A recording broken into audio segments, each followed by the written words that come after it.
По повод одбележувањето на 20 годишнината од независноста на Република Македонија, председателот на СДСМ Бранко Црвенковски денес истакна дека по добиените покани ќе присуствува на дел од свечените активности. Јас добив покана за присуство на свечената седница на собранието, за присуство на свечената академија утре вечер во Македонскиот народен театар и за присуство на средбата организирана од страна на премиерот Груевски со поранешните премиери.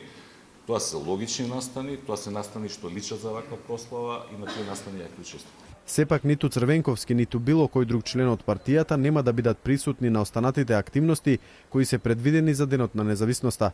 Лидерот на партијата нагласи дека остануваат на ставот никој од нив нема да учествува ниту да присуствува на централната прослава, каде свечено ќе се одбележат 20 години независна Република Македонија. На денешната пресконференција Црвенковски се осврна на иницијативите и заложбите на партијата во минатото за независност на државата.